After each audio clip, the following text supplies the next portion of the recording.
That's Retro Fandango. That's Retro Fandango. When it's Android over iPhone and you can keep your stupid amiibo and always bashing on Nintendo. But that's Retro Fandango. That's Retro Fandango. Thanks, Retro Fandango. Oh, wow. Rollin', rollin', rollin'. Get those doggies rollin'. Rawhide. There, it just started now. So it might have missed all your singing at the beginning. Sorry about that. That's fine. So hey everybody, welcome to Retro Fandango. This is our big Blues Brothers episode.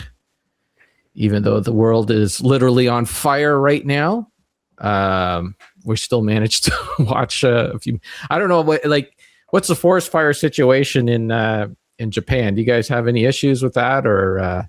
Not real. Not like you're having. No, nothing like that. Let me show you an image of outside my window here. This is like where I sit and I watch TV, and I got this basement window beside me, and this is what it was like the other morning. Sorry to people who are just listening, but if you're watching on YouTube, that's what it. And there. So what I'm showing is outside. It was just completely yellow, and that's all from the fire smoke coming from northern It's Ontario. like the sky when Sarah Connor is at the playground. Yes, the chain link fence. Yes. Yeah, it was weird. Like you'd stand like in the beside the patio doors, you just like look at yourself and like your skin is all yellow, and then outside, yeah, it's just all fire smoke from all the forest fires that we're having. No, can you actually see anything beyond the yellow? You getting tons of black smoke or anything drifting by, or is it just that constant aura of fire? Constant aura of fire. It's not black smoke. It's like a gray smoke. Like you can go outside and you can smell it. You can taste it. Like it's out there. Because it's mostly brush that's burning. It's like a gray smoke. It's not like people's houses and stuff. But that stuff is in there. It's toxic. It's not.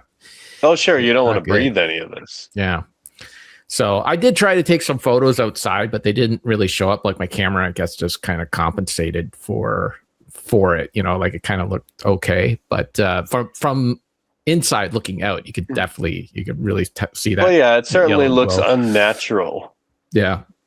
And it's going to happen right now. It's fairly clear because the wind is blowing in the right direction for us. But by tomorrow, mid-afternoon tomorrow, it's supposed to come our way again.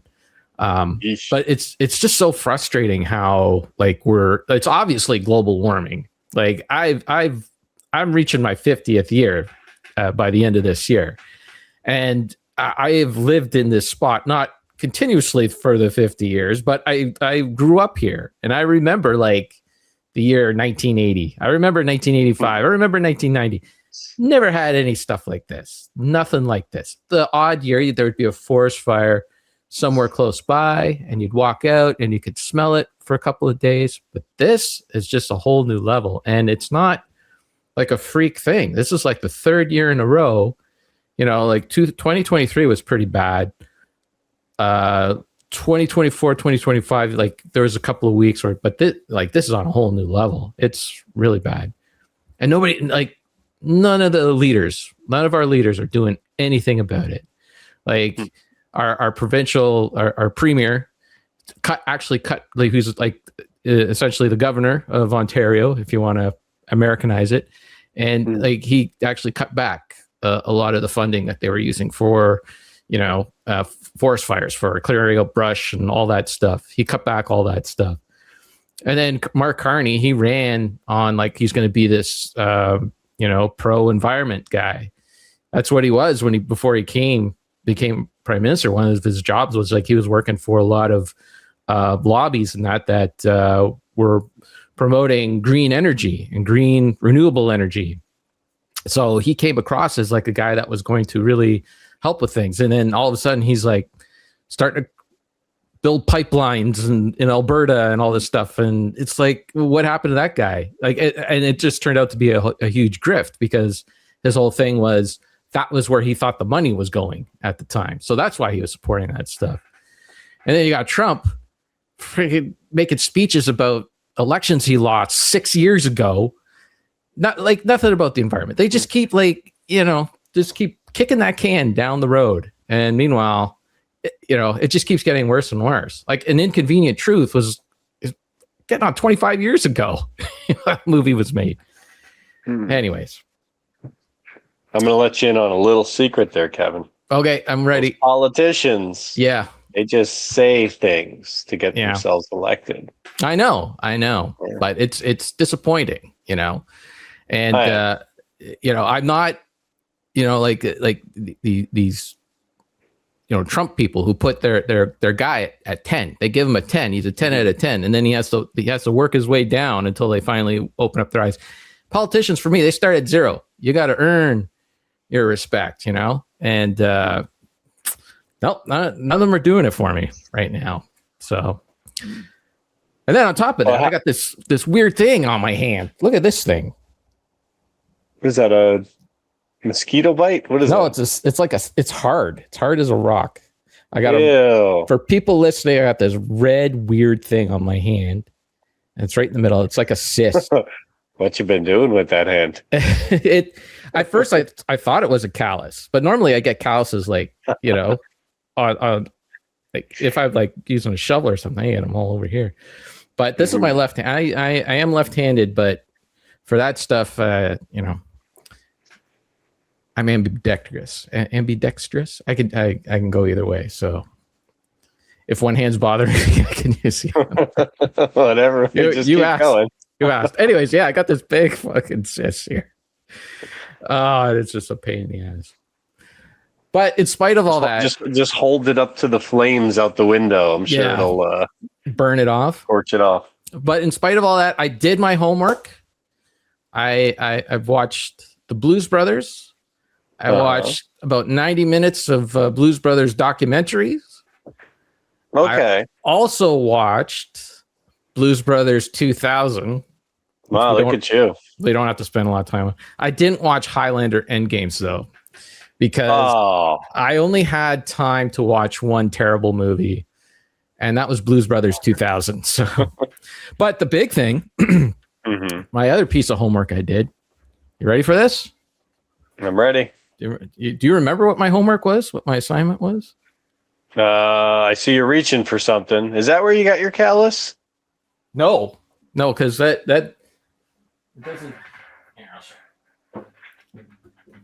It doesn't, like when I hold the guitar, it's like this, right? So like my hand is not touching that, so it's not that. Okay, so I got the acoustic out.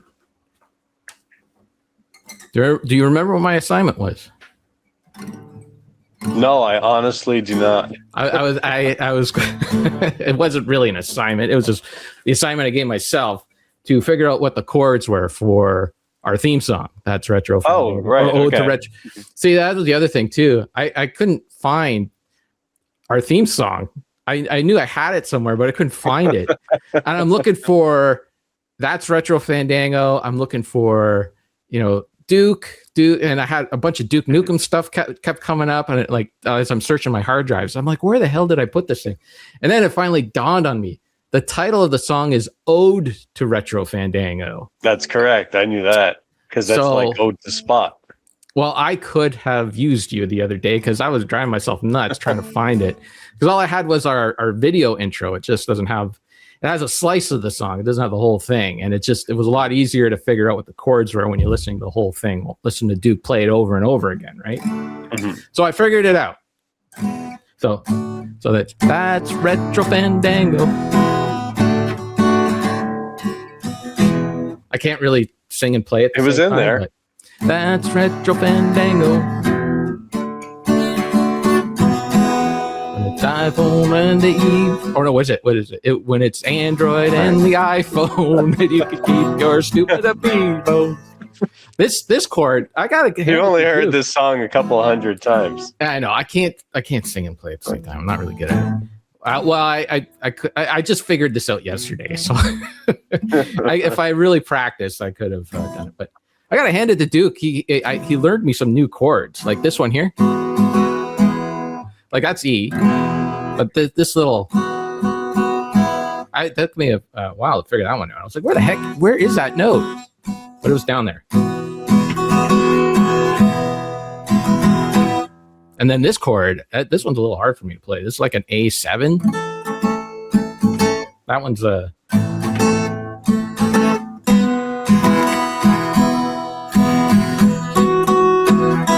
Ah, man, I'm really butchering the song. Anyways.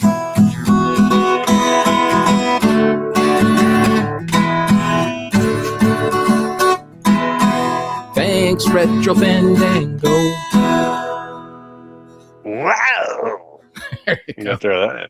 There you go. We gotta get Duke back, and then you guys can do a duet. It won't work online. It won't work on the internet. No?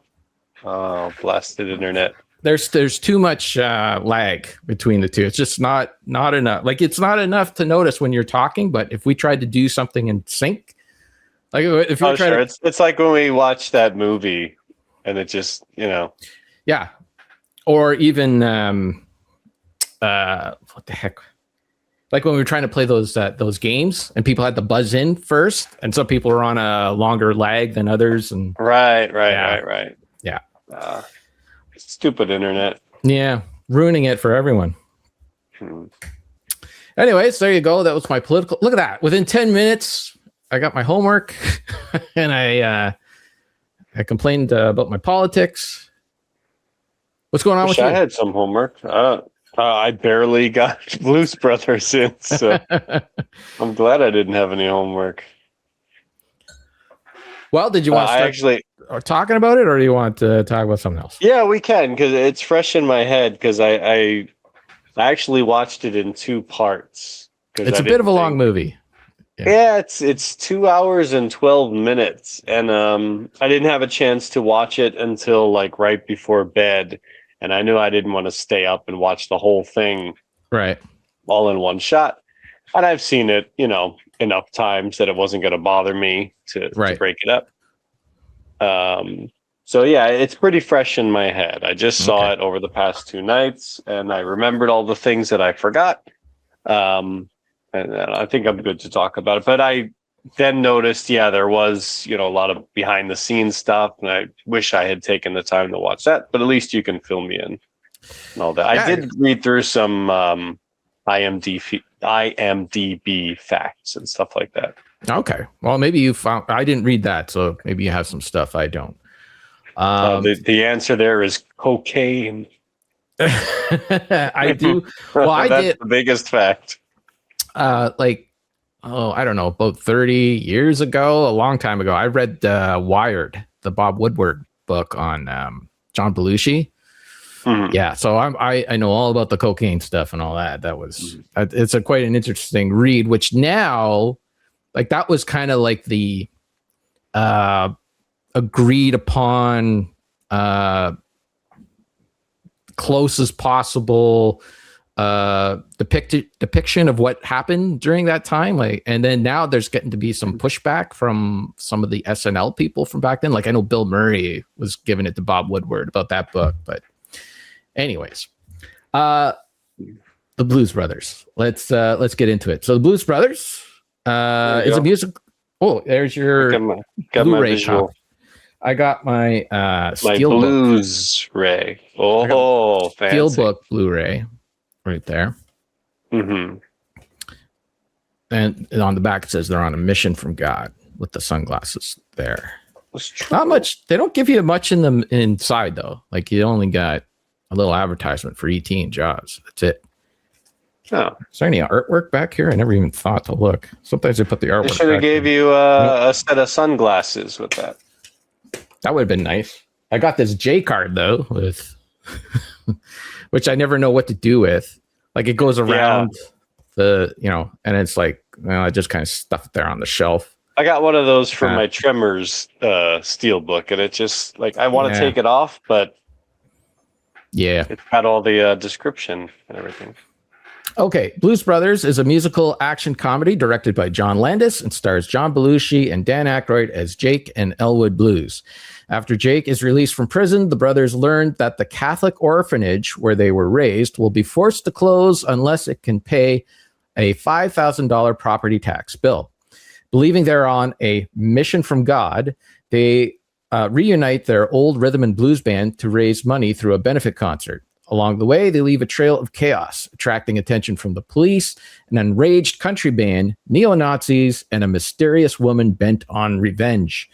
Packed with spectacular car chases, unforgettable comedy, and legendary performances by blues and soul icons like Aretha Franklin, Ray Charles, James Brown, Cab Calloway, and John Lee Hooker. The Blues Brothers has become one of the most beloved cult classics in film history. So yeah, the movie came out in 1980, directed by John Landis. It also features supporting roles from Carrie Fisher, Henry Gibson, and John Candy, along with cameo appearances from Frank Oz and Steven Spielberg. It originated as an SNL sketch, which we'll get into. But before we get into that, I have a question for you, Richard. Do you think the Blues Brothers is a comedy with music or a musical disguised as a comedy? Comedy with music. Comedy with music. I would go the other way. I would say this is a musical. I wouldn't say disguised as a comedy, but I would say this is a musical first. I really do think that the music part of it, like that's what they, it's funny. Don't get me wrong. It's a funny movie. I like the comedy. Sure, but I don't know. You can't really separate the two. It's whenever I think of the Blues Brothers, it's just like this movie is a ball of energy. Or maybe it's a ball of cocaine. I don't know, but it's it's bizarre. It's actually it's an excellent choice for a movie to discuss because it is so weird. Most movies would not be able to succeed on this premise because, all right, it started out as an SNL skit. Yep. And most movies based off of SNL skits are regarded as being pretty bad or lackluster. Yeah, you got your Wayne's exception. World stands out. Right. Blues Brothers stands out. Pretty much everything else is regarded as being mediocre at best. Yeah, another movie isn't coming to mind. There probably is one, but I can't. Personally, I really like Coneheads. I think that works fine. Yeah. But typically it's because you have, 3 or 4 minutes of content with the skit, stretch that out to 90 minutes, or in this case, 2 hours and 12 minutes. Really, that's what Blues Brothers does. It's just a series of little things. It's kind of like the road comedy where you're constantly moving from place to place, meeting different characters and having little interactions along the way. It's a very simple story. It's extremely simple. Yes. Extremely simple. And it's all about how do you execute that? How do you put together all these little scenarios and make it entertaining? And I have a little, sorry to interrupt, but I have a little insight as to why Blues Brothers is a little different from other SNL skits that have been transferred into movies, because you would have, a legacy on SNL with many, many skits. And then eventually someone would say, hey, this is popular. Let's make a movie from it. Whereas this movie started as John Belushi and Dan Aykroyd basically created these characters, and they were performing them on SNL periodically. And eventually, Dan Aykroyd decided to write just a background on these guys. So he ended up writing like over 300-page tome of the Blues Brothers, where they came from, what the origins were, what their inspirations were, blah, blah, blah. Like background information on like the car, why the car is the way it is, all through it, like just 300 pages. So eventually when it came to, basically this movie got made because of Animal House. Animal House was a huge success. John Belushi was a huge success, like a moneymaker, right? So they were like just throwing whatever money they could. Like this was an expensive movie to make. It was $30 million in 1980. For a comedy, That was way out there. Like, it was also the most expensive film ever made at that point. Right. Like Animal House was $3 million.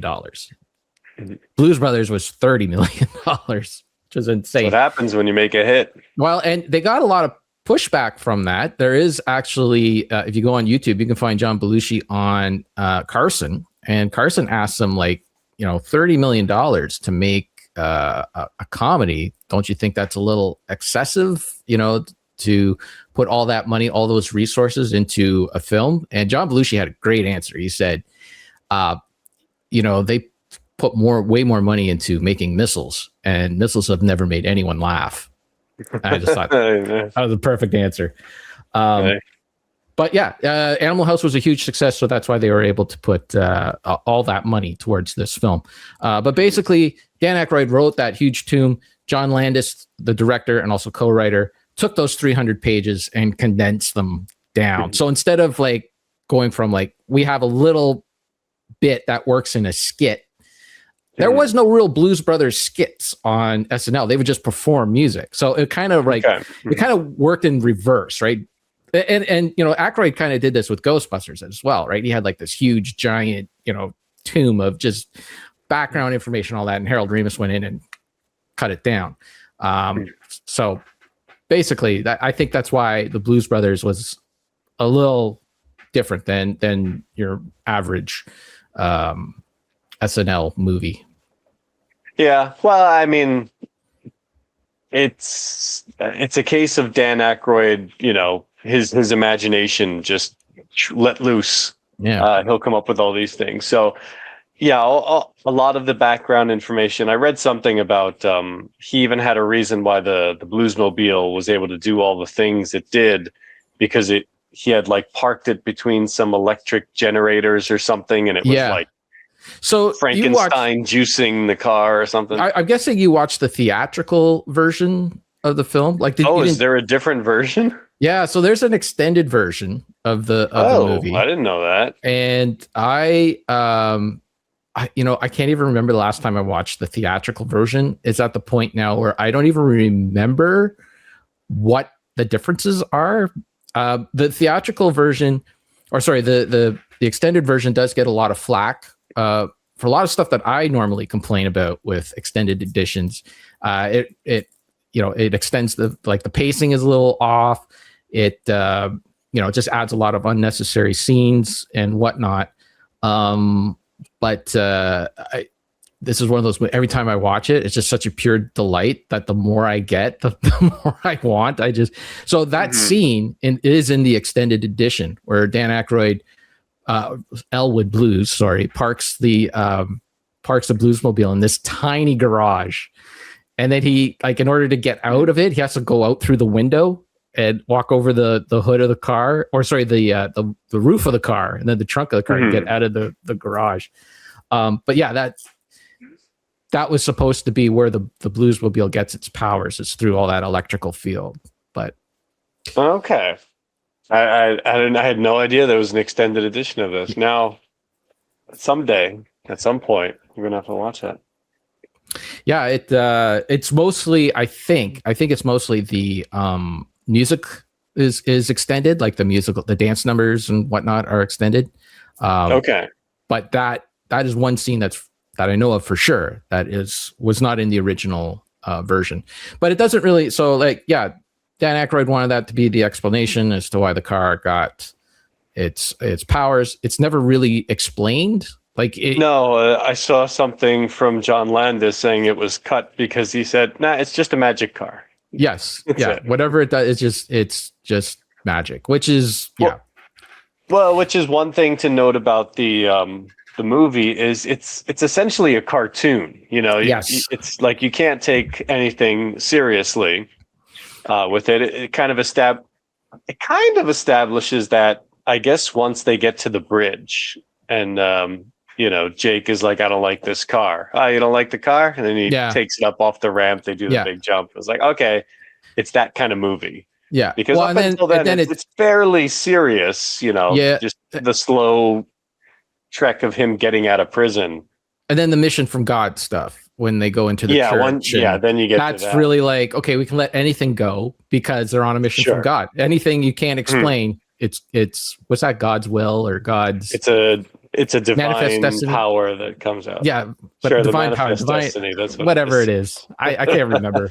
I can't remember what it is. That thing where God's will or whatever it is. Well, I mean, what I was saying earlier is, like all these SNL films, they start with a very simple premise and they stretch that out into a feature length. Yeah. Wayne's World did it great. Blues Brothers does it in a very odd way where it's like I said, it feels like it shouldn't work because it's so simple. There's really no big connection between them and the orphanage. It's just kind of like thrown in there for that one scene just to give them something to do. Yeah. Like, we got to raise this money. I mean, maybe this is more in that extended edition, but they go to meet the Penguin, as they call her. Yes. And they sit down and she immediately just starts talking about tax troubles. There's no like, hey, what are you guys doing here? Or anything like that. It's just, she starts talking about that. And then they go off on, we got to go raise this money. Or they go back and they talk to Cat. No, there's nothing extra in the extended edition. It's that. Yeah, because it really is just a series of look at all these wacky things these characters are doing. Look at all the crazy adventures, the weird people they meet. Speaking of, I was just going to reference Pee-wee's Big Adventure, and then Pee-wee ends up being in the movie. Yeah, it's just that you just show up at a different place, you do this little scene, and then you move on, and it works. It has that energy to carry you through. It's entertaining. And then every once in a while, you might have this thought of, what's going on here? Oh, yeah, they got to go get the money. That's the whole thing behind everything. And it's really just, it's such good execution. Even the problems with the movie, which I'll kind of get into, don't hinder it because it's so much fun to sit through. There are no problems. This is a perfect. There is a problem that isn't a problem for 99% of the actors, but there's one. Maybe I'll get some flack on here. Okay, all right. I'll just add to that. I can't remember what I was going to add to that. There was something though. It was going to be good. The heck was I going to say? I wish my brain worked better. I was just going to say, are you melting? Is that yellow rays burning through your window? I wish I could blame it on that. Oh, geez. I had something good. I don't know. Well, I'll get it out of the way then. This movie is filled with musicians who come in and they play different roles. There's, obviously the big cameos you mentioned there, but like I think everybody in the band is an actual musician. Most of them were okay.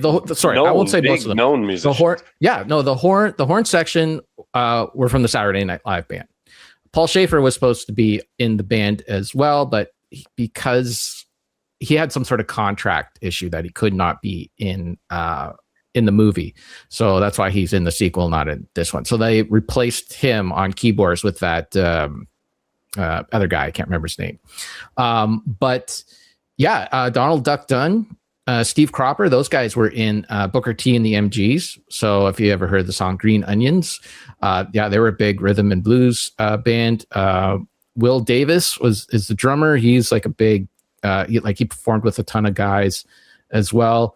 And Matt Guitar Murphy was like legendary as well. He's performed with a ton of people. They're mostly kind of sort of, I hate to say that they're studio musicians because they worked on a lot of albums, but they also went on tour with a lot of artists, and two of them were in Booker T and the MG, so that was like legit stuff. So they were all like legit musicians. So kind of like, Dan Aykroyd and John Belushi were only the only joke part of the band. Sure. Like the rest were legit. And I gotta say, I think John Belushi is actually a really decent performer. He's not like not the best singer, but he's got the stage presence. He's got the, Dan Aykroyd. He's not that great of a singer, but I think that John. Well, he was dubbed over. I'm pretty sure. I don't think they were all dubbed over in terms of like singing in a booth, instead of singing live. I think the only two people. But that was actually his voice? Yeah. Yep. Really? The only two people who sang live in the movie were James Brown and John Lee Hooker. The rest were all overdubbed. And they said the worst, John Landis said the worst two people to get to overdub their own voice was Aretha Franklin in the first movie and B.B. King in the second movie, because they never sang. To it. Yeah. No, they just never sang their songs the same way twice. Oh, really? Yeah, like they sing it different every single time, right? So they add things and all that, and they're like, you're supposed to follow along with your voice on the screen, and they're just like, it was really difficult for them to do it. Like I know John Lee Hooker, they're really lucky that they did him live, because he does not do any of his songs the same way twice, like even playing them. Like if you're a musician and you get thrown into the John Lee Hooker band, you're just sitting there playing and following along with John Lee Hooker and hoping that you can keep up.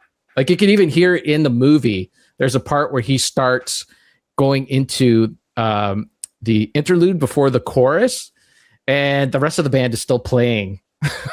It's like I could point it out if we're watching it, but yeah, it's because you're just following along with John Lee Hooker and just hoping that you keep up. Anyways, yeah. So the reason why they did that was for technical reasons. Really, that was it.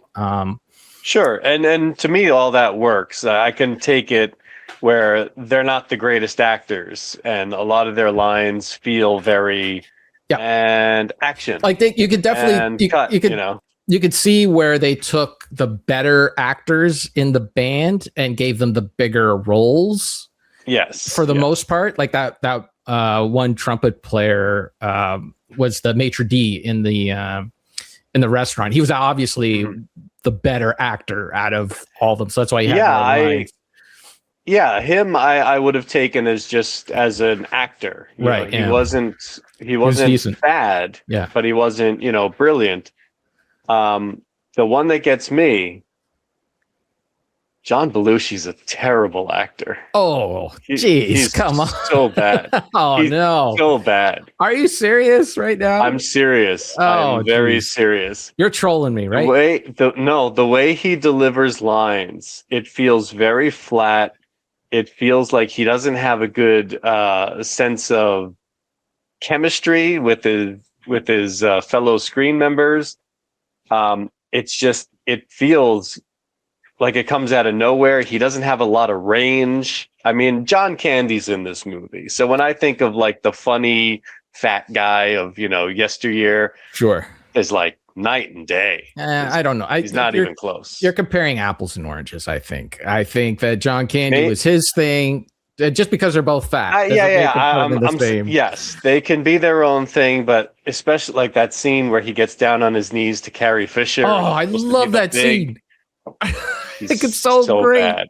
Are you kidding me? Bad. Oh my God. So if you don't know, he's not a good actor. If you don't know, throughout the entire movie, Carrie Fisher plays a jilted lover from John Belushi. John Belushi's jilted lover. You don't find it out until her final scene. Why this woman is continuously going around and attacking the Blues Brothers. I mean, she's attacking them. Not just attacking. She has missile launchers, flamethrowers.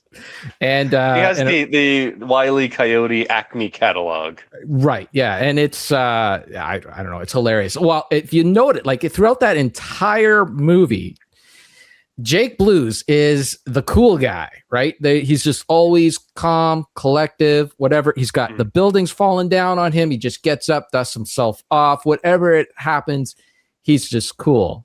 He's calm. And then in that final scene where she's shooting at Jake and Elwood, and she finally has them cornered in that tunnel, and they're down on the ground. And John Belushi looks down in the mud. Down in the mud. And John Belushi looks at his brother and says, "Don't worry, I got this." The cool, calm guy. And he goes up to her all slowly. And that's the first and only time in the movie where you see him take off the sunglasses, and he's like, "Please don't kill me, baby. Please don't kill me." And he puts on. Yeah, I have no problem with the way it's written. It's a great moment. It's just his performance does not. I gotta disagree. I think he's brilliant in this movie. I agree. Like most like in Animal House, I was never really a big fan of that film, and I think he was the best part of the movie, but it was not like Animal. Like I don't have a copy of it. I just kind of like Animal House. I watched it, a couple of times. I'm good. But in this movie, I think he was in his element. He was just on when he takes that when he sits in the down in the car and he's lighting his trying to light his cigarette with the cigarette lighter for the Bluesmobile, and Dan Aykroyd trying to convince him that this is the new Bluesmobile because they had a Cadillac before that he had to sell or whatever, and he's not sold on this car, and he's sitting there and he's trying to light a cigarette with the cigarette lighter from the car, and it's not working, and he just takes and throws it out the window. Oh yeah, I'd say his physical acting is stronger than his delivery. The one part where his performance worked perfectly for me was the rawhide section, where he's just standing there stoic, and he's the cool guy. Yes, and again, I have no problem with the way it's written. I have no problem with his physicality in it because he actually. I know he didn't do all the backflips and stuff, but he does. He did. He didn't do the one where you see him go down the middle. Ones. Yeah. Only because John Landis would not allow him to do it. He wanted to do it, but every other backflip he did. Yep. He was a very physical guy. Like he was a big guy, but he could move around. Yeah, like Sammo Hung. I mean, he was also.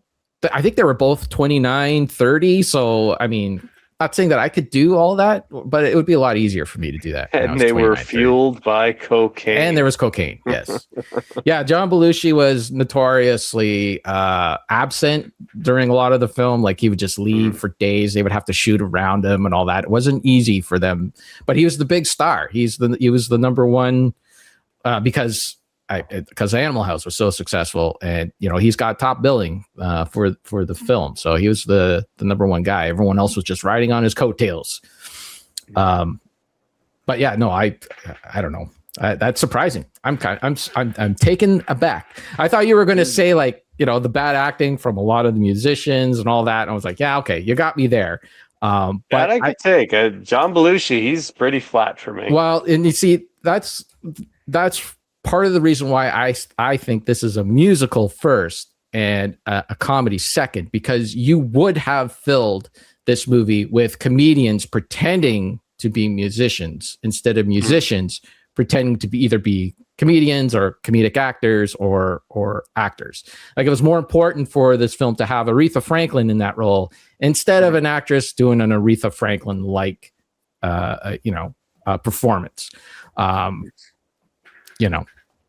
Anyways, I guess we should mention too, at this time, like blues music, I don't think blues music has ever been extremely popular, hasn't always been the number one, but especially around this time in the late 70s, early 80s, as disco was like the number one music. And then as new wave was kind of taking over and electronic music was taking over, this was like a very out there thing to do, to have a movie promoting music that was, past its prime, out of like, especially like music that's like 10, 15 years old. Like it doesn't have that nostalgia factor yet. It's kind of, in that in-between phase before it becomes cool again. Like John Landis said, he was the only person that was the only musician that was difficult for him to get for the movie was Ray Charles, because everyone else was not working. James Brown was not working. So everyone else was an easy get, which I found that a little shocking, took me aback, but yeah. I can't believe this John Belushi news. It's just, I don't think he's a very good actor. That's it. I think the film works. The film works absolutely perfectly. That's just one little element of it. That's my complaint, though. That's it. Everything else in the movie, I'm fine with. Yeah. Okay. All right. And I gotta say, this movie wouldn't have happened too without John Belushi, who was just completely obsessed with blues. Who he was introduced to it by Dan Aykroyd, and John Belushi was like a heavy metal guy, right? And Dan Aykroyd was listening to some blues music. Dan Aykroyd had like a blues bar. After he got the SNL gig, he bought like a little bar that some of the SNL crew would go and hang out in, and he would play blues music. So one of the bands that he would play, the first band, the band that was on the jukebox in Dan Aykroyd's little bar in New York, that the music that it was playing that made John Belushi say, "Hey, what's this?" It was a band called the Downchild's Blues Band. Downchild Blues Band. Mm-hmm. And they're a Canadian band, and Dan Aykroyd being Canadian kind of knew them. So I didn't know that they were an inspiration. I knew that they covered a couple of their songs on their first album, the Briefcase Full of Blues. But I actually have a couple of their albums here. Mm-hmm. As a vinyl collector, I got the Downchild Blues Band. Is that the Bluesmobile? It's not. It's a 1930s Roadster. Looks like. Okay. I don't know. Anyways, there's that one that came out in 1980, and then you'll like this one. So this is We Deliver, and you can see that it's like a pizza box, right? It covers like a pizza box and the back. Does it open like a pizza box? I knew you were going to ask that, and that's why I got it ready. Because guess what? It opens like a pizza box. Hey, look at that! Isn't that cool? So yeah, these guys were like kind of unknowingly launched the John Belushi's fascination with blues. And should say like the blues, like it's not just blues, it's kind of like Chicago blues. There's soul music, Wilson Pickett kind of thing. Like it's not just it's not like Delta blues, like Robert Johnson and Son House and stuff like that. It's more Chicago style, like John Lee Hooker's from Detroit, that kind of sound and vibe, Oh yeah, that was my takeaway, obviously. Yeah. Yes. Okay, what the hell else can we talk about? Let's see. Well, there's some cars in the movie. There's a lot of cars. So that was like the big, that's what I was going to say. Now I remember. Okay, well, I was going to say that the movie wasn't received very well when it came out. A lot of the critics didn't like the movie. They didn't like the not abstract humor, but like the irreverent humor in the film. Maybe they didn't like John Belushi's performance. I don't know. But the movie. So Animal House, it was $3 million to make Animal House, and the movie made $141 million. So when the studio, and this is 1980, or I guess that was 1978, 79 for Animal House. That's a lot of money. So when this movie came out, the studio invested a lot of money into it. $30 million, most expensive movie. A lot of it was car crashes, like just tons and tons of cars. And it only made $57 million. So you couldn't really classify it as a flop, but it was enough.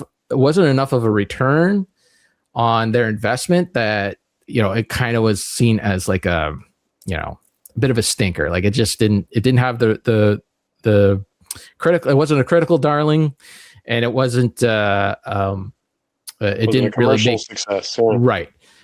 But what was coming around the corner was home video cassettes.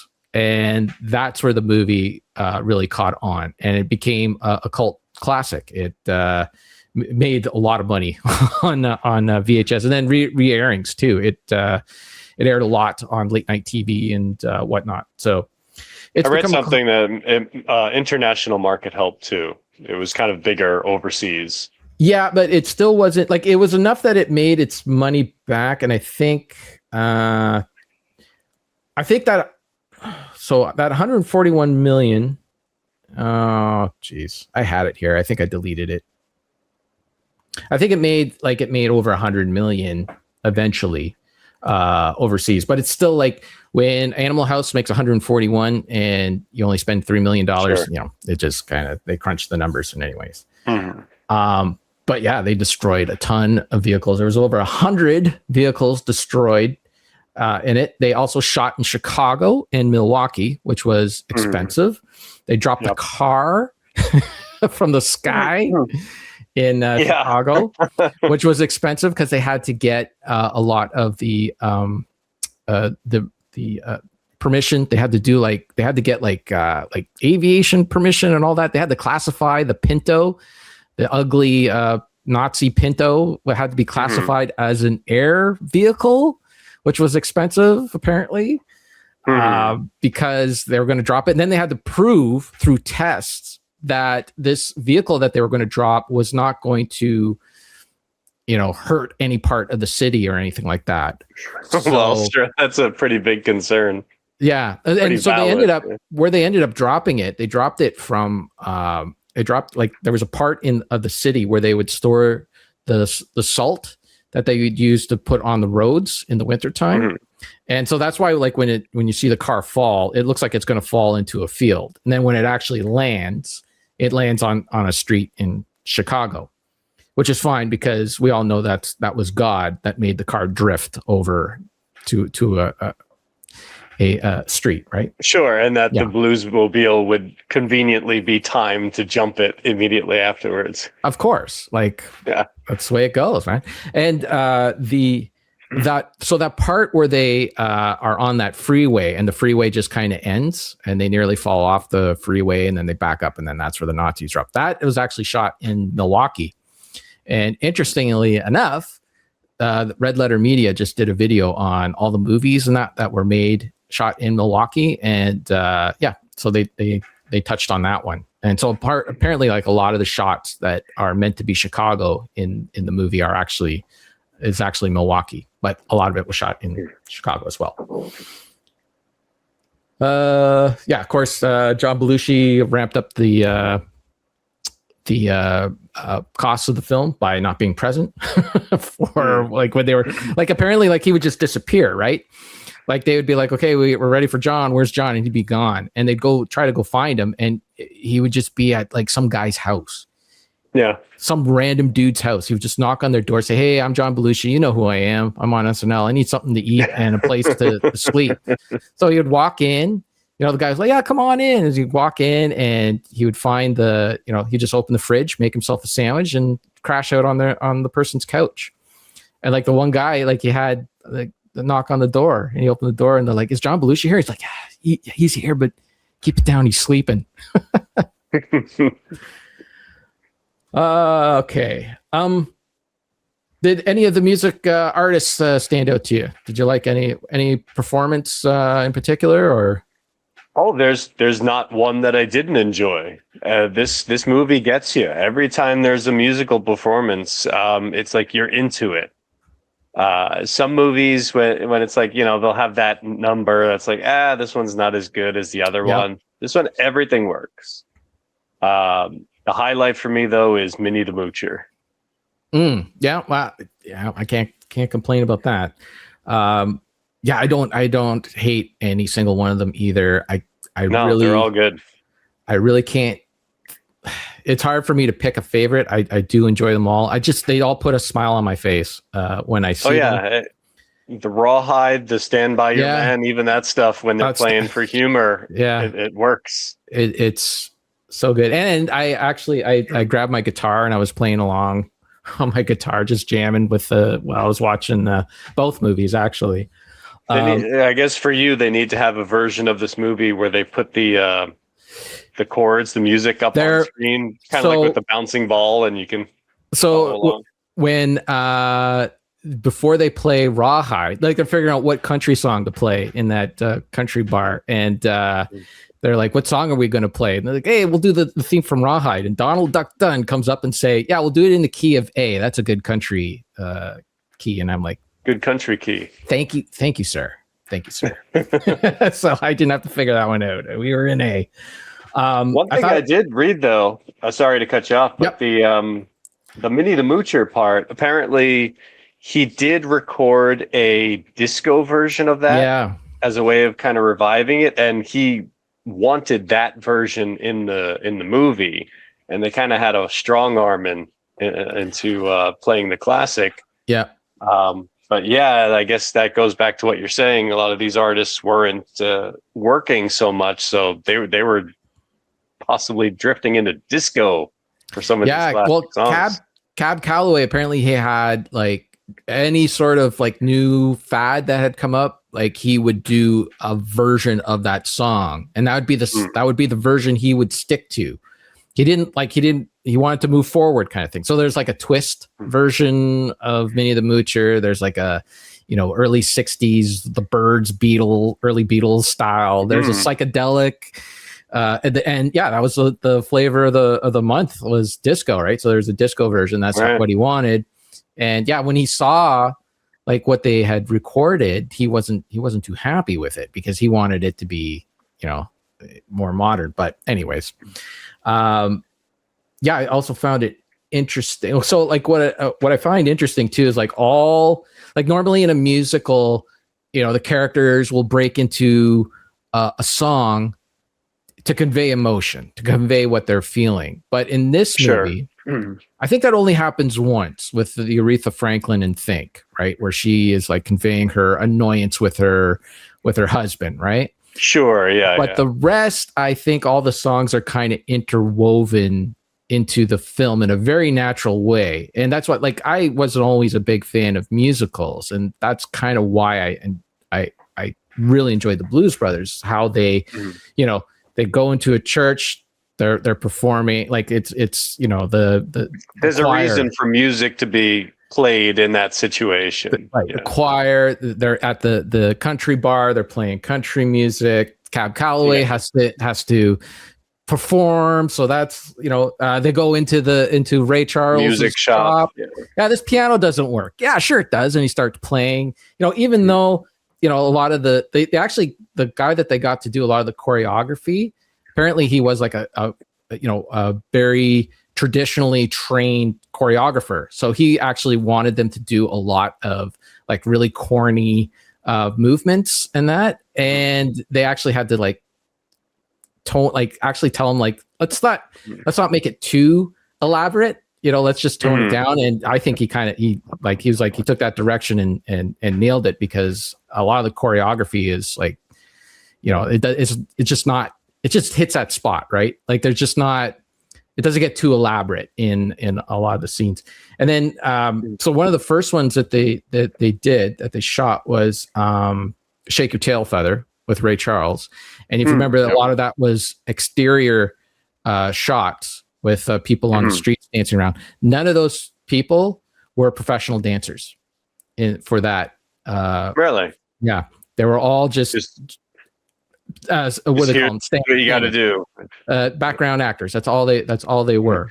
And they had a lot of trouble because of it. Like it took a lot longer to shoot that, because they were so like they were basically learning how to dance on the spot. And it kind of worked. It works in the movie because it just looks like a bunch of people dancing in the street, right? It's not like, sure. And I mean, obviously after a little practice, you put the better ones up front. Right. Exactly. But then that was the first one they did. That was the only one they did like that. The rest, John Landis, like, we're gonna get professional dancers. So that's why, like in the James Brown music number, you got people doing backflips, and because they were all professional dancers.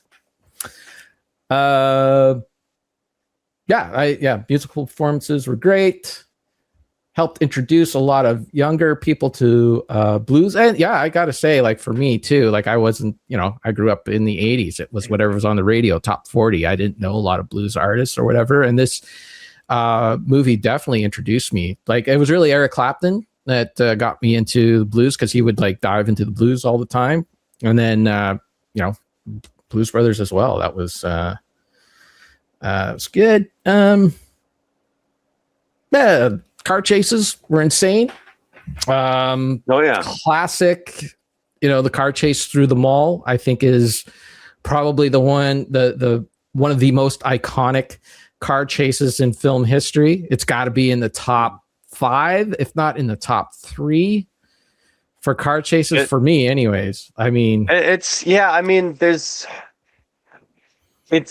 a little fuzzy for me because it's not really a car chase. There are parts where they're, obviously being chased, but it's more like wanton destruction. It's collateral damage. It's just, the cars are in this, in the shopping mall or wherever, and it's just like, let's smash things, just crash through everything possible. Pretty much, but I think a lot of it, like the stunt work from all the people that I know, a lot of it is like camera angles and whatnot, but some of them look like they were just about to get smacked. It's the timing, the presence of people, of the extras in these, because I read that they had filmed it twice. Like they did some of these without any pedestrians, just clear it out, just cars only, and then it doesn't look real. So, okay, we got to shoot it again, and we can't just CGI in people or anything. Right. John Landis was concerned that people would think that he sped up the film. So he wanted real people moving in real time to show, because, like, for instance, that one scene where they're driving down the Chicago street with the L train pillars, between the L train pillars, like in French Connection, they were actually going, like a lot of times you would go at 40 miles per hour and then speed up the footage, but he was actually driving 100 miles per hour through that scene. So he would intentionally add actors into the scene to show that it was all in real time. Oh, it's worth it. It's worth it, because you see the way these cars, especially in the third act, when it's the cop cars, like one after another, like they're flying, I'm sure they had some ramps and everything in there to get these angles just right. But the way the cars are just getting off the ground, twisting, and then, landing in the pile just the right way. It's amazing how much they did. And human drivers in every single one of them. They weren't just launching empty cars. Like, some of them. How did you get away with some of this? Yeah, some of them were, I think, empty. Like they just put in a person, and they just like a lot of the cars aren't even drivable, right? They're not even. They just kind of pull them or push them, to fly them. The one where the Bluesmobile flips in the air, that was like that was a model. That was a 4-foot model. Apparently they were trying over and over again to get the model to like jump and flip and all that, and then eventually they just got 2 of the stunt guys to just like pick it up and hoof it in the air, and it flipped the way that Landis wanted it, and he's like, that's perfect. So that's the shot that ended in the film.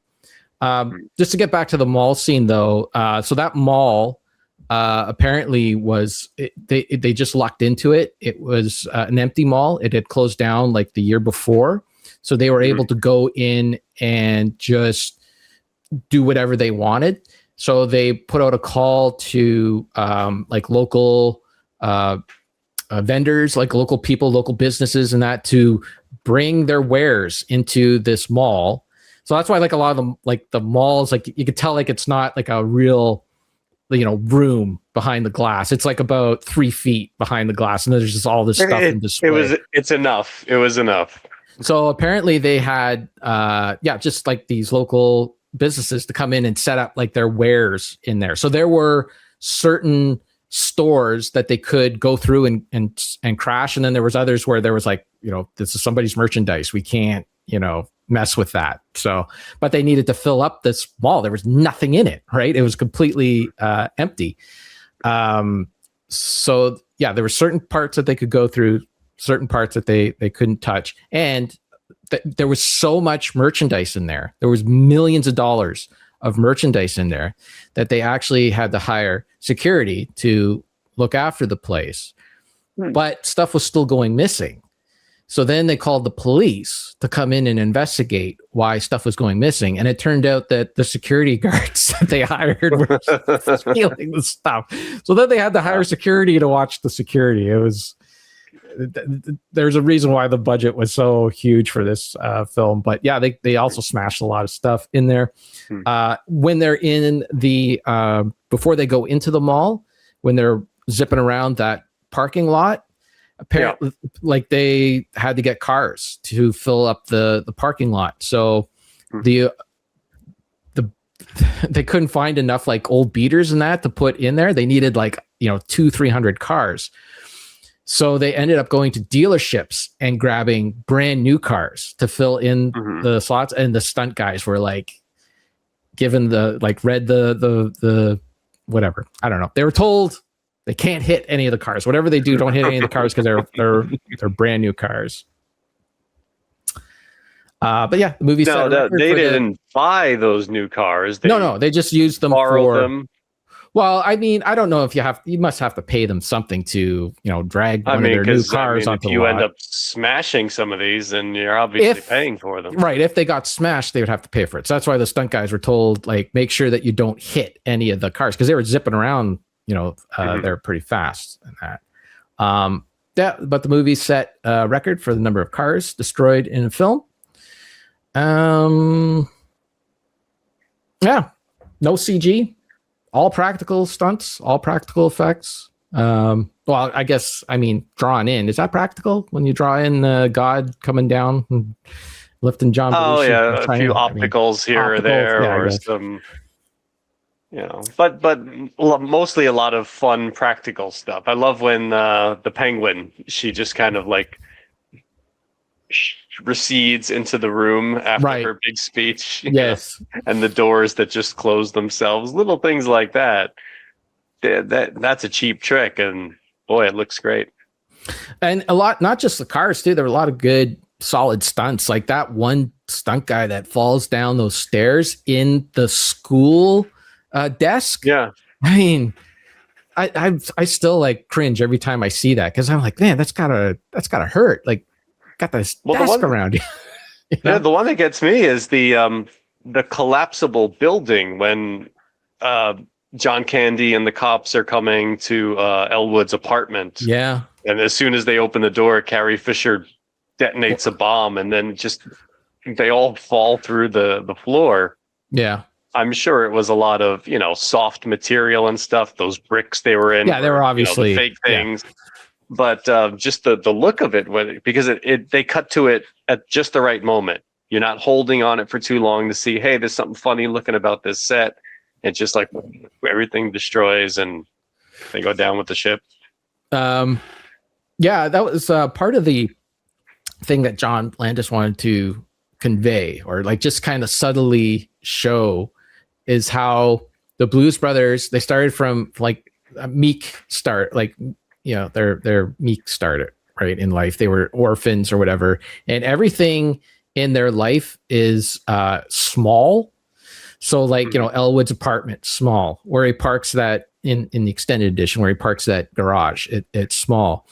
Even at the end in that big like at that end chase thing where like everybody is after him, like they're in a small elevator riding up to completely oblivious to everything. So he wanted like them to be small and then the chaos that they create massive, right? And they don't really like, they're kind of unaware of everything that is all this chaos that they create in their wake.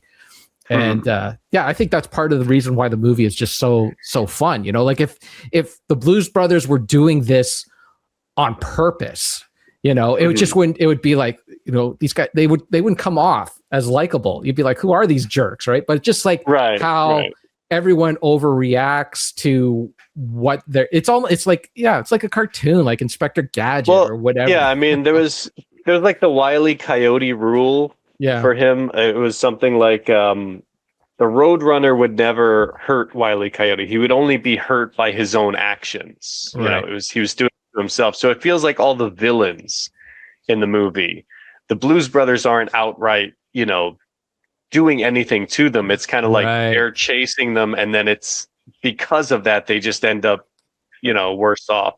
You got the Nazis, you got the police officers, you got the whole National Guard at the end. The other band, the Good Old Boys, they're basically the Blues Brothers kind of irk them in some way. Yeah. Something small, but then because they start chasing them, everything that happens to them, it's not like the Blues Brothers are actively, stopping them. It's just because of their own actions, they end up getting injured, and that helps keep the Blues Brothers likable because they're not just out there causing trouble. That is one really interesting thing about this movie, though, because every film like this that has that same formula, typically you see this with a revival show, something like the Brady Bunch. They did their like made-for-TV movie and stuff like that. It's always, we need money to resolve a situation. They're going to take a house. The Dukes of Hazzard, didn't they do that? It's like, they're going to come take the land. Almost every week. Yeah. So it was like, that was always the formula of, we need money to save this land, this property, this house, this business from the evil developer, And then it's always that evil developer that's like, ha ha ha, smoking their cigar, coming out. We're going to stop those Duke boys. There's, Boss Hogg. We're going to stop Blues Brothers. Yeah. But in this movie, it's not like the orphanage owes tax money, but it's not the tax office. It's not Steven Spielberg coming out there going like, ha ha ha, we're going to take that orphanage. It's all these other characters that end up being the comic foils and the antagonists. Yeah. That's what makes it stand out. It's not the greedy businessman. It's Carrie Fisher with the flamethrower. Right. It's, these neo-Nazi, which they had a name that was a joke. The Illinois Nazis. Well, it was something like the American Socialist. Oh, yeah. White something, but basically the acronym was ASW. It's spelled asswipe. I never noticed that. Really? Yeah, well, that was something I only, if you read it, it kind of, there's a little hidden joke in there. Oh, that's funny. But it's all these other groups that are chasing them, not the people who want the money. So there's that little bit of variation there that makes it stand out among other films like this. I did like that line though about the Illinois Nazis, where John Belushi's like, Illinois Nazis. I hate Illinois Nazis. Like that specifically Illinois Nazis. That was apparently based off something real. Like there was a Nazi group in Illinois that, I forget the details of it, but they were causing shenanigans.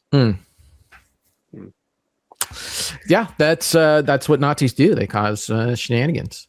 Okay, I don't think we talked enough about who should we go with first? Okay, we'll say Charles Napier, who played the leader of the Good Old Boys, who's also, get ready for this, it's in an episode of Star Trek. He plays. Do you remember? Was he? Yeah, he was like the head. Remember when the hippies took over the Enterprise? Oh gosh, was this season 3? Brother, I hope we don't get flagged for that. Is that a season 3 episode? I think so. Yeah. I gotta admit, there might be a few season 3 episodes that I still haven't watched. Oh man. Well, let me tell you, you are not missing much with the hippie. I know. That's usually when I think the last time I went through Star Trek, I watched like the first 2 seasons, and then I just, once Scotty's hair changes, and it's like, okay. The third season, there are some There's episodes. Space Abraham Lincoln and stuff. Yeah. Spock's brain is the last episode. I remember it's when this woman she takes over Captain Kirk's body. Yeah, there's some episodes in that. Anyways, about Intruder. So that Charles Napier, who is the leader of the Good Old Boys, he could carry a tune. Any good Star Trek fan knows that because he was a hippie on the Enterprise. And yeah, we mentioned that John Candy was in the film, but I just wanted to talk a little bit about his performance because he has an excellent little performance in the film. Has a couple of funny lines. I love that scene where he sits down in the bar and he orders orange whips for everybody. Orange whip, orange whip, orange whip, orange whip. 3 orange whips. See, now again, just to go back to what I know. Listen. I know, night and day, whatever. He has a certain presence about him. Yeah. I don't see that with John Belushi. Oh my goodness, I can't disagree more.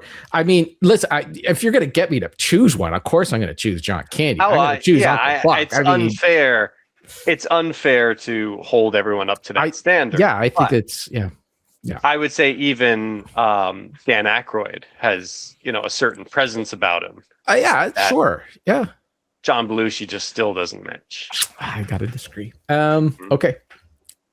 I think we talked about everything: practical effects, the music, performances, comedy. One thing I would say about this film. Oh, I got notes too. Oh, did I remember my phone? Okay, yeah. Go ahead. Well, we've talked about it with several films of how the location is basically, one of the actors. It's one of the draws. Such presence and everything. So that shot on location in what did you say? It was in Chicago, mostly in Chicago. Yep. And then some of Milwaukee, Wisconsin, and all that. So there's that element to it. But I would say the Blues Brothers, this film, is definitely one of the best looking movies I've ever seen. When I think of what I like a movie to look like this, the right amount of grain, the right amount of exposure, the color temperature, the clarity of detail in the backgrounds, this movie looks amazing. I really love the cinematography in this. It's just the character. I mean, part of it is the style of the time. It's that late 70s, early 80s. This was probably shot in like 79 or so. Probably, yeah. So it's just the look of everything, the dirtiness of the streets, the reality of everything, the crisp clearness. It just looks beautiful in its ugliness. It's one of those movies where they make it look dirty and junky and everything, but it looks so great on film. Even when they're driving around at the end and there's like the junk on the dashboard is like sliding back and forth, it's all so clear and crisp, and I just love the way the movie looks. Yeah, I agree. There's a bad shot. Yeah, I agree. I like how everything that was done, like all the night shots were actually shot at night, and they would find areas of Chicago that were lit up at night to shoot in. It just makes it look really, really great. Adds to it. Absolutely. I think there might have been 1 or 2 like rear screen projection shots, maybe with the Nazi car. I mean, certainly when they're, falling and stuff like that, but when they're zipping through that parking lot, there was some shots where they're like 1 or 2 of those. Yeah. That when they're in the car and you could see it's like rear projected and that, but I'm sure that was done for practicality purposes because they had brand new cars in the driveway, and like there was, I mean, this isn't really a shot thing, but you can't, like, after it was pointed out to me that Aretha Franklin, had a difficulty lip syncing to her, like you could see where it's off a lot of times, but there's so much going on, and apparently that one shot too in that Aretha Franklin scene where the saxophone player is on the counter and he's cut off in the background. That was an intentional joke that John Landis put in. He thought it was funny, but apparently he was the only one that thought it was funny. He actually, like a lot of the critics, like, I guess it's like a mistake, right? It's like you're not supposed to shoot someone from the waist down like that unless you're doing an intentional visual gag, but it wasn't very apparent. So, and apparently like that saxophone player, he hated it too because nobody could, he learned how to do all these dance moves and nobody could see him. All they could see was his feet. Right. Okay. So there was, I did do a bunch of notes, but we've talked about most of it already. Frank Oz, apparently he still has people coming up to him saying one used prophylactic. I guess that's his one soiled. One soiled, I guess that's what it was. The Bluesmobile has an 8-track player in it. What's up with that? Come on, guys. I know they don't have a ton of money. 1974 model. I don't know. I have a feeling like they should have had like a cassette player off to the side. I don't know. They take music seriously. You don't 8-track that. Did you notice with the drawbridge jump that the way that angle in that drawbridge was that they didn't really have, like, the car couldn't come down on an angle and hit the road, so they actually filled between the drawbridge where it comes down and the road. They actually filled it with like loose asphalt, so it comes down and it's like very quick. It's very quick in the. I don't know if I noticed that. And I think we touched on everything in my notes. I did kind of mention. I liked how they made like the Nazi station wagons all like really ugly cars, like that nobody would want to drive. Thought that was a nice touch. Sticker. But they're like Pinto. I think it was like a Pinto station wagon. They legit ugly cars. Like, ugh. Okay. I think we've talked about everything. I think we said it all. I don't know. I'm pretty good with where we're leaving off here. Unless you want to go into the sequel, which I still have not seen. I mean, it's just really. I mean, if you want to be really generous, it's like a mediocre film, but there are things in it that just really bothered me. Like Dan Aykroyd, I think he kind of forgot how to be Elwood Blues. Like he puts on like this almost like he's doing a character. Character. I don't know. He's doing like his accent is just way off. It's like his accent just goes to 11. Whereas in the original movie, it was subtle. It would come out once in a while he was talking. But this is like everything he says is just, and it's just not. It's like they just rehash the same kind of jokes, the same kind of thing. The music performances are fantastic. Well, a couple of them are fantastic. You have this one thing at the end where you got Eric Clapton, B.B. King, and Coco Taylor, and just anybody is in this final scene, and that's fantastic. But yeah, it's not very good. You can skip it. You don't have to watch it. They also they wanted Jim Belushi, of course, in the film. He had to back out at the last minute because he had some TV thing that he was under contract to do. He couldn't get out of it, so he couldn't do the movie. So then they ended up getting Joe Morton, who was in Terminator 2. He was the black scientist guy that found the chip, and so he was in the role. And I think this is just my theory. I don't know. I don't have any proof of this. Nobody's actually saying it, but I think that some studio executive stepped in and saw that they were going to replace John Belushi with some black guy who was in Terminator 2 and said, no, you need a fat white guy to replace John Belushi. So then at the last minute, they added John Goodman in the film. So now you have, at the end of the movie, because there's a kid in the movie as well. So by the end of the movie, you have 4 Blues Brothers. And none of them really needed to be there for the plot. None of them. Elwood Blues could have done the whole thing himself. The rest were just there. I mean, okay, maybe the Joe Morton stuff was kind of like, because that was, I think, intended for Jim Belushi. But for the mission that he was on and all that, like he was intended to be half of an antagonist, and then he does a flip. Spoiler alert. So he kind of needed to be there. But anyways, it's just not a good movie. Well, I can see studio minded. It's called the Blues Brothers. You need to have more than one. You do. And the iconic iconic image is, the 2 of them. Right. So you need to be able to make that. So what if he's replaced with Joe Morton? Who cares? Like it didn't really matter. The idea was that it was a bit of a joke because how Cab Calloway is kind of their stepfather in the film.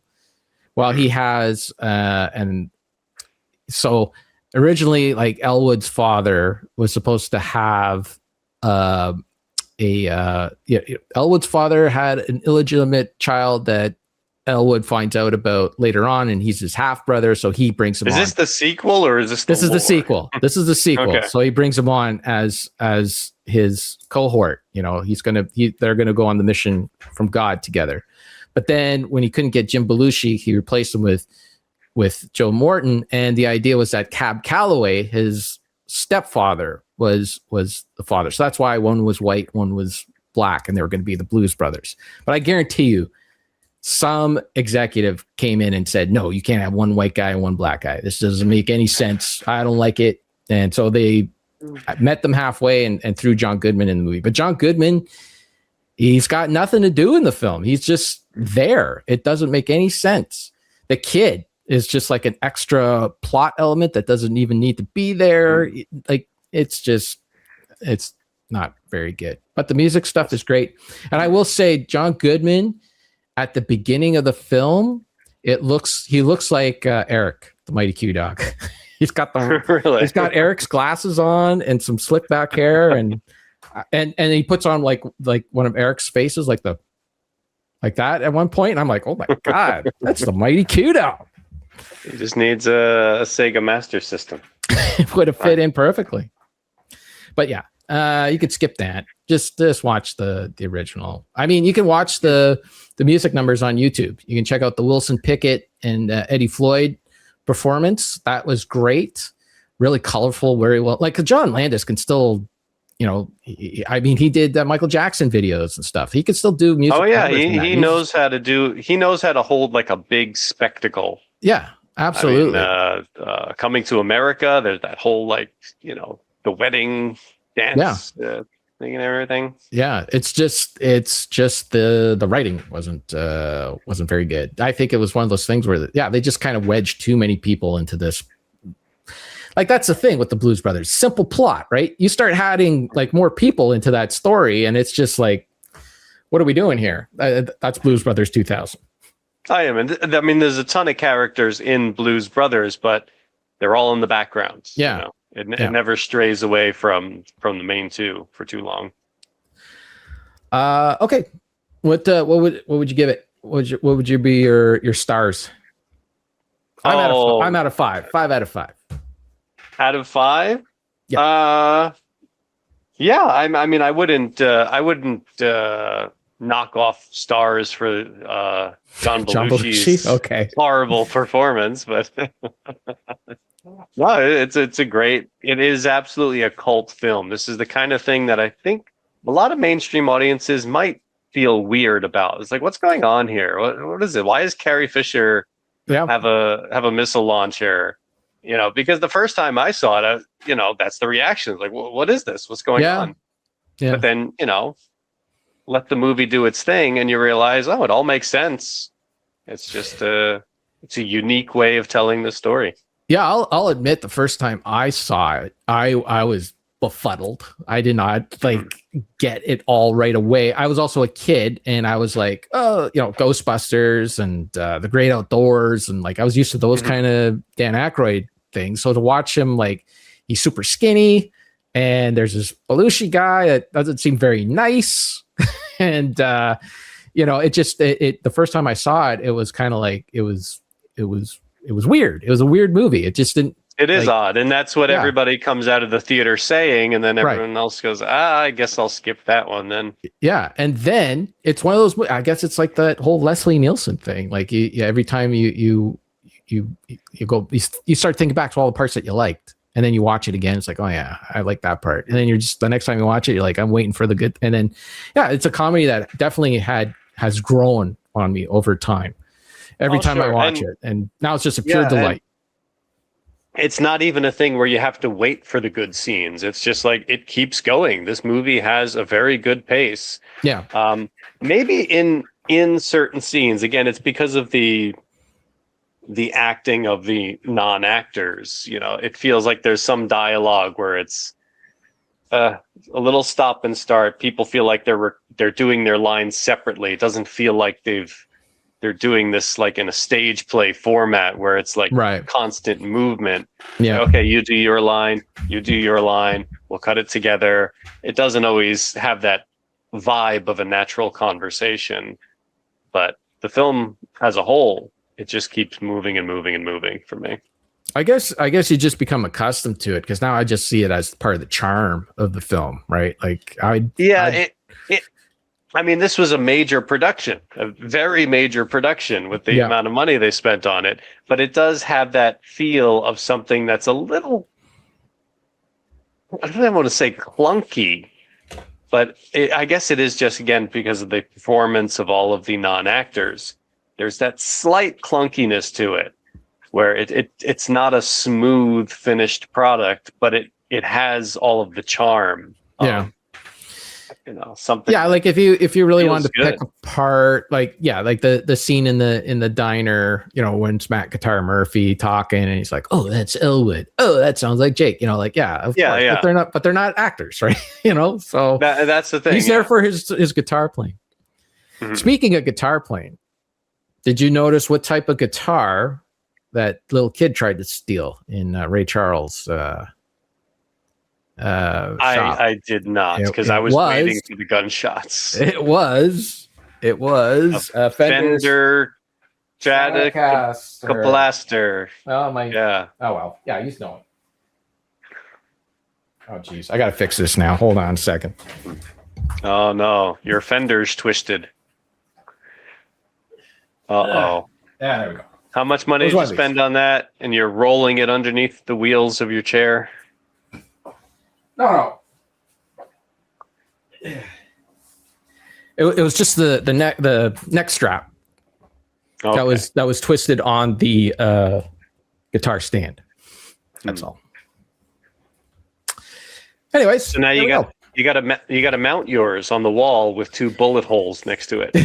Yeah, I don't know. I've heard that mounting them like that is not the best way to store them. Not that putting them on these kind of stands is the best way to store them either, because you don't want too much pressure on the neck, right? So hanging them on the wall, unless you're using them a lot, like you should actually keep them in the case and put them away. So it's out right now because I'm using it a lot, but just put it in the spare bedroom. Lay it there on the bed on velvet sheets. Yeah, I'll put it on Sarah's side of the bed. I'll say, Sarah, you got to go sleep on the couch because the Stratocaster needs to stay in the bed. There you go. Yeah. Okay. That's the Blues Brothers. Fun movie. Good times. Both enjoyed it. I don't think we didn't get an actual. Did we get 5 stars out of Richard? He said he wouldn't take away. I don't do a 5-star system, but it's a really good movie, and I think you should watch it. Okay. You don't do a 5-star system. You won't give any rating to any. I will give it 5 sunglasses. Okay. I'm very liberal with my 5 stars. If I enjoy a movie thoroughly, I just give it 5 stars. I know a lot of people are like, "Oh, you can't compare. It's not, Citizen Kane or Casablanca or whatever. It's not that." No. Like, Roger Ebert had a good explanation about that, because he did a 4-star system, which I prefer, a 4-star system. And he said, this is 4 stars for the kind of movie it is, Sure. Yep. So like when comparing like Citizen Kane for a, smart intellectual drama that talks about the human condition, this is 4 stars. When talking about, Spider-Man fighting Dr. Octopus, that's 4 stars for that kind of a movie. Absolutely. Yeah. I give them both 4 stars. I love that movie. That's still my favorite comic book movie. Maybe we'll do that next. Maybe we'll do Spider-Man 2. Spider-Man 2 and the original Superman. They're kind of neck and neck. Yeah. The only thing with the original Superman is there's something flying scene with Lois. And she's got that voiceover. Yeah. Okay. Yeah. Can you see me? Yeah. Whatever she's saying. Yeah. That's right. Yeah. It hasn't aged perfectly, but there are other elements of Superman that I think are much stronger than Spider-Man 2. But oh boy, they're they're neck and neck. I see what you're saying. I know what you're saying. I understand what you're saying, but yeah. Okay. I've actually always wanted to watch, which I have. I own it, but I haven't watched it. Is the television cut of Superman, which was like 3 hours or something. Isn't that just Spider-Man? Isn't that just Superman 1 and 2 kind of mashed together? No, it was they shot so much stuff and then they cut it down to what the actual theatrical runtime is. But when television said, "Hey, we want to show this movie," right. They said it was something like they charge by the minute. So the studio would say, "Okay, we got this longer cut where we're going to throw all this extra stuff in, and so you got to pay us for 3 hours of our movie, not 2 hours."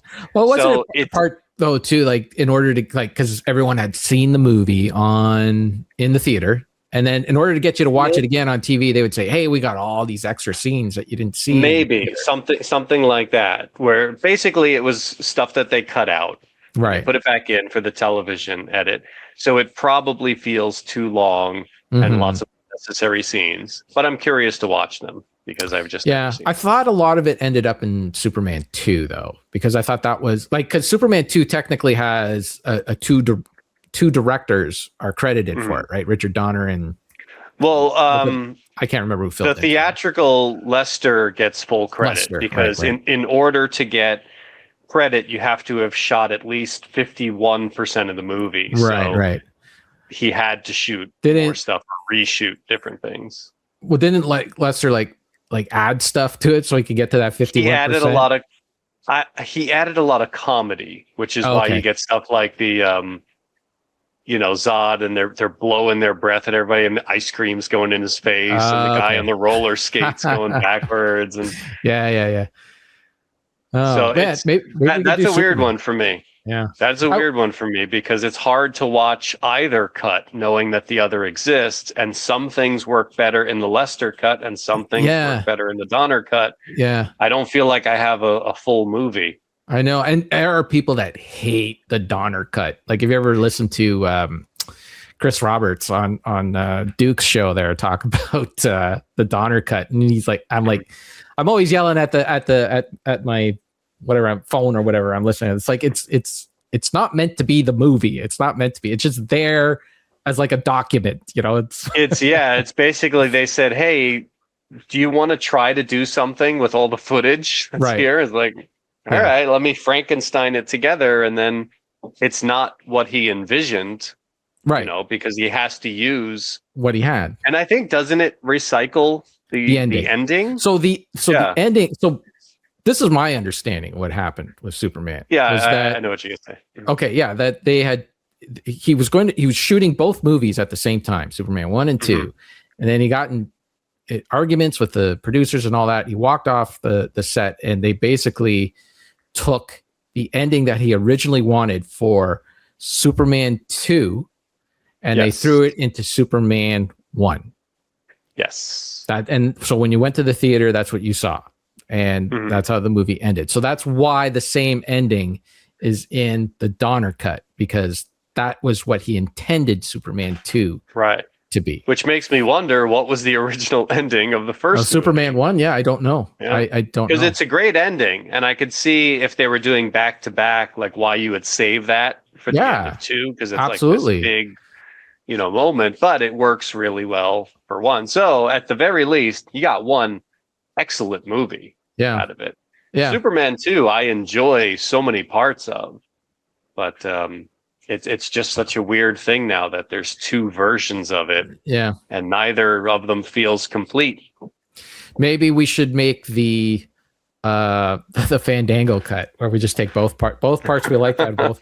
I don't think it's possible though. I'm pretty sure somebody would have done that already, right? If I'm sure that there are other cuts of this, fan cuts, but yeah, because basically ultimately you have to recycle something because from the first movie. Like when you look at those 2 movies, that ending where he like where he brings back Lois to life, basically. Spoiler alerts for friggin' 50-year-old movie almost. So when he brings back Lois to life by going around the planet and all that was like Superman at his wit's end, right? Like that was. So like, where do you go from there as a character, right? And that's why in part 2 he plays switcheroo in the telephone in the crystal booth thing, and it's not that good, because it's like where you go from there is like. Well, that's every Superman sequel. Sure. You know? Yeah. I mean, 3 and 4 is fun because of how bad it is. Yeah. Well, and even the James Bond gets stuck into that. I've talked about that a million times, where they just kind of have to make the villain worse with because like what he did in the last movie, it's like, okay, James Bond can get through this, so you have to up the stakes all the time eventually till you get to the point where James Bond ends up being a superhero. He has superpowers because you have to keep upping the stakes somehow. So yeah.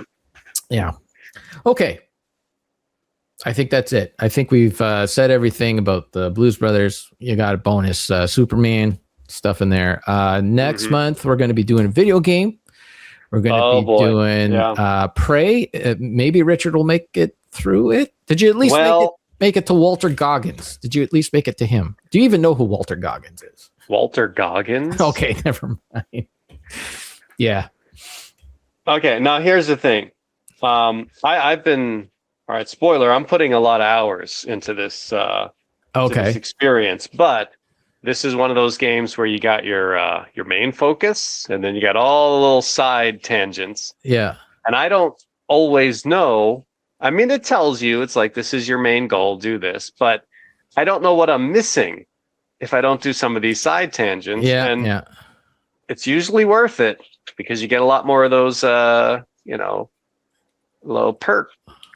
Yeah. So I have no idea how long it's going to take me to finish this game. Do you know how far along you in, like percentage wise? I think I'm halfway through. I think.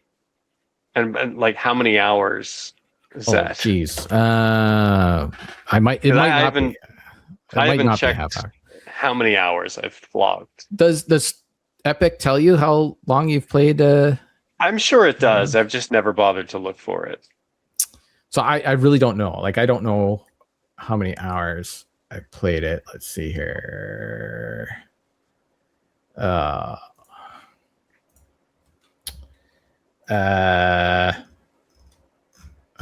What's the name of this game? Prey. Prey.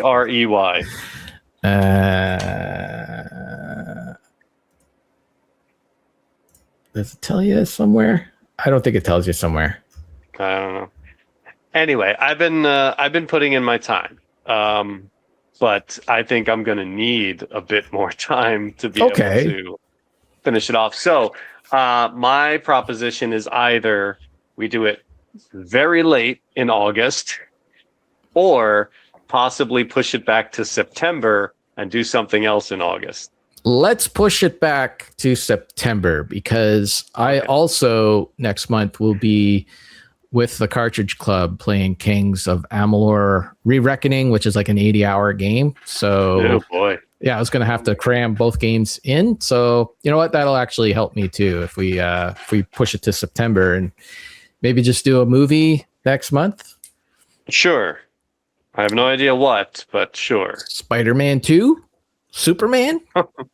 Hey, we can. You want to do a definitive Superman versus Spider-Man 2? Which one takes your top spot? Yeah, let's do that. I know it's going to be Spider-Man 2.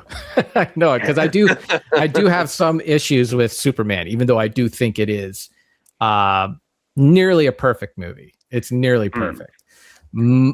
Maybe 85% because of Christopher Reeve. It's a big part of it. Yes. Yeah, absolutely. But that's that Spider-Man 2, man. It's got the Sam Raimi all over it. And oh boy. Yeah. Now this is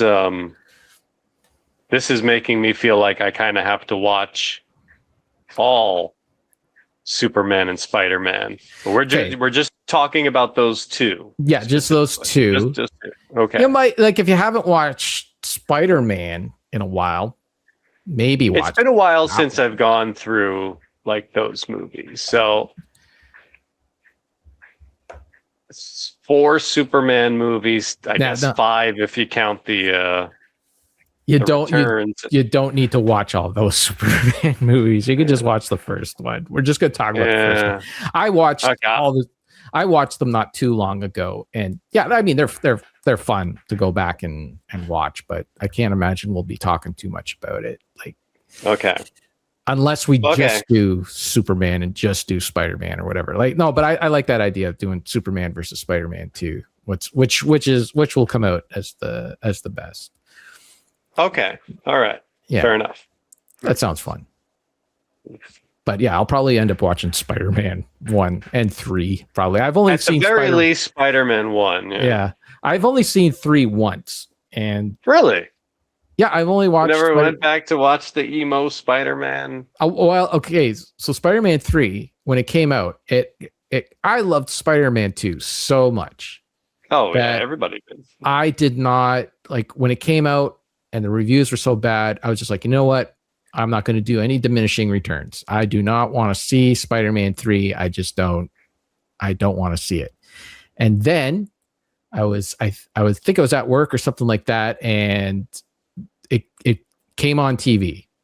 I was like, okay, I'll give this a little bit of a go. And I started watching it, and I'm like, this isn't really that bad. Now it might be because the bar was set so low, right? So when it's like, I'm going to go in and I'm going to hate this. So it's like, I'm not hating it. It's not terrible. So it might be a little bit of that. But so I ended up, like, I didn't watch it all at work. I didn't watch the whole thing. I ended up just eventually getting it and watching the whole thing. And I watched it the one time. And yeah, there are scenes in it that are terrible. There are things in it that are bad, and it does have a problem of way too many friggin' characters. You know, you got everybody knows the story. Sam Raimi wanted Sandman, the studio wanted Venom. It's way too many villains. It's like what every friggin' comic book character, like same thing with Batman. You had the Joker in the first movie, and then by Joker or Batman and Robin, was that the last one with George Clooney? Like there was like, I don't know, 5 or 6 villains in the film. You know, it's like too many villains. The same thing with Spider-Man. Too many villains. And but again, they have to up the stakes every time, right? Spider-Man beat one villain in the first movie. Let's give him 2 villains in the second movie. Let's give him 3 in the next, up the stakes. It's an easy way to up the stakes. Never seen I started trying to watch the James Garfield or Andrew Garfield ones, and I never got too far into them. That seemed like emo, like moody Peter Parker. I just wasn't into that at all. So never really got into those. Yeah. Anyways, okay. So that's what we're doing next month. We'll watch some Spider-Man, some Superman, and then the following month we'll do some Prey. That sounds like fun. Hey, and that lines us up actually to do spooky movie for October. Okay. Got any ideas for that, or? I actually do have an idea. All right. Not a movie, but something I picked up very recently. Tales from the Crypt Keeper. I got it. I got it on the first try. I knew it. I haven't seen any of that. So, it's Tales. Really? You've never seen any of them? No. Because it was on like pay TV, right? I didn't have pay TV. Yeah, it was HBO, but I didn't have that. For anyone listening, I did just recently get the entire Tales from the Crypt 7 seasons on DVD. Wow. Someone had this locally, and I got it for a song, as they say. Wow. Quite cheap. But yeah, I haven't seen these in a long time, and I've never seen the original cuts, because they would play it on network television, in syndication, but obviously it had to be cut down for language and gore and stuff. So I was surprised to find out that some of these, I haven't started watching them yet. Some of these are like 40 minutes or so, where the television cut it had to be in a 30-minute time slot. So It was cut down to the 22 or whatever. So I'm basically going to watch a lot of these for the first time. Well, all of them, in their proper format for the first time. Because I want to say maybe 5, 6, 7, 8, 9, something like that. Years ago, I discovered that pretty much every episode was on YouTube. Someone had uploaded it. Right. But I think they were all the television edits. So even though I was going back and I had seen some of them, they weren't in great quality. I was able to watch them all again, but it's still been a while. And even though it's 7 seasons, I think there's like less than 100 episodes because they were like 6 episodes one season, right? 12 the next, something like that. So are we doing the full series or just certain episodes? Curtis, if you have any input on this, I know he's a big fan. If there's like these are the top 25 or whatever, top 10 episodes, I guess it's up to you of how much you want to watch. I'm going to watch through the whole thing anyway at some point. I still got to finish off Next Gen before I jump into this. But if we're doing it in October, you think so? You think you can get 100 episodes? Well, I guess if they're, some of them are 40 minutes, but some of them might be longer. I don't know. Yeah. I'm going to guess that the final season is probably not the cream of the crop. Although there is an animated episode in season 7 that I remember. Wasn't there an animated series, or there was an animated series that they made it for kids, Saturday morning cartoon? Yeah, because I think Curtis goes on about that. I think he has that like every Halloween. He went through like every episode of the series and the animated series. That's dedication. That's a polite way of saying craziness, by the way. Yeah. Well, we got time to think about it, so that's at least one option. Okay, cool. Or we just picked one movie. Yeah, I'm not sure how interesting that was to everybody. Maybe I'll just edit it out. I don't know. Maybe not. Maybe I'll leave it all in there. Who knows? But I think we're done recording for now. I was good chat. I enjoyed talking to you about the Blues Brothers. Good choice. Very, very interesting movie to talk about. Yeah, and I was surprised that it had been a while since I saw it because it wasn't on my Letterboxd. I didn't have a rating for it, and I'm like, wow, it's been that long since I watched it, and apparently so. So definitely, yeah, it felt like going back home. See, on the back of mine, it specifically says a musical comedy. Okay, well, that's musical first. Comedy musical. Yeah, that's musical first. That means it's put musical first. And I mean, it's however you want to call it. It's one half doesn't work without the other. Right. Yeah, I know. I'm just saying, is it a musical first or a comedy first? I think it's a musical first. Is a hot dog a sandwich? Theatrical version is 2 hours and 13 minutes. Extended version is 2 hours 28 minutes. You sure you don't have the extended? You don't have the extended version on your Blu-ray? Because I think the Blu-ray in here is just the standard Blu-ray. Is it Universal? Who released that? Well, mine says 133 minutes, which is 2 hours and 13 minutes. And I don't recall seeing any, option to play an extended version. Not rated? It's got a not rated on there? Like at the regular movie, the theatrical movies. No, mine came up with the rated R. Okay, yeah, I guess you just have the one. And it had the thing at the end where it's like, when in Hollywood, when in California, visit Hollywood, ask for Babs. Yeah, what is that? Apparently that was something that was also at the end of Animal House, and it was just like a running gag thing. Oh, okay. I don't know. I meant to look that up, and I forgot all about it. There was also something in the end credits. There was like right after, because it was doing in order of appearance, and then after Spielberg, because he's right at the end. Then there was something like "woman left on the cutting room floor," and that was like an in joke. I think it was John Landis's wife or something like that. Oh, okay. I wasn't really paying attention to the end credits. I was just listening to the music while I was finishing up my notes, and then I looked. Because I couldn't remember if that was Spielberg. As soon as I saw him, I was like, "Is that Steven Spielberg?" Then, because he's not, in it very much, and then he's at a kind of a distance. But I was like, "Yeah, that's him, right?" Yeah. I just wanted to double check. Yep. Okay.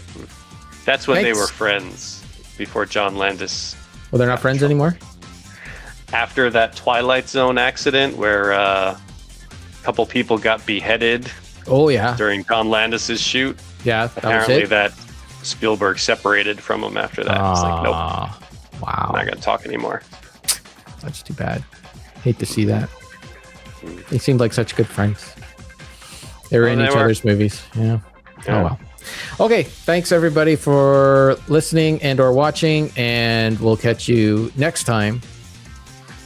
with some Superman and Spider-Man, and let us know what your favorite part of Blues Brothers was. Let us know if you think if the Blues Brothers is a musical / comedy or comedy / musical. Interaction. We still won't get any. We'll ask for it, but we won't get any. But thought I'd ask anyways. Sure. All right. Just shout at your screen. Shout at your phone. Yes. Whatever your answer. That's what I do when I listen to Duke and Chris Roberts. Just shout. Okay. Goodbye, everybody. Bye.